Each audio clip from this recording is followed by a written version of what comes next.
CSS Profile is another financial aid application. It's a second form required by some colleges, including Skidmore.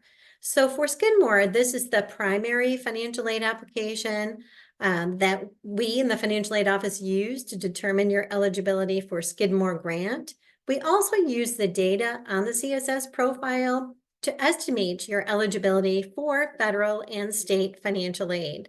So the CSS Profile is the primary financial aid application for prospective Skidmore students to be considered for all types of financial aid eligibility.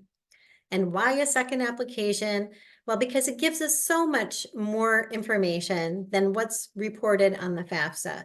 So the FAFSA at Skidmore isn't even required until and unless a student is admitted and then enrolls. We only upfront from prospective applicants require the CSS Profile, and we use that information that you're providing on the profile to estimate Skidmore grant as well as any federal and state financial aid eligibility. It collects things that the FAFSA doesn't, like your home value and debt, medical expenses that you might have had in the prior year, sibling college enrollment details, and there's a space for you to kind of free-form write anything that you think that you need to draw the financial aid administrator's attention to.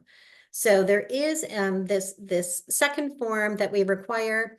If your parents are divorced or separated, we're going to ask that each parent separately complete a profile on the student's behalf and then send that information on to the college. And we look at the whole big picture of the family's ability to contribute toward the student's educational expenses. This is a screenshot of the CSS Profile homepage.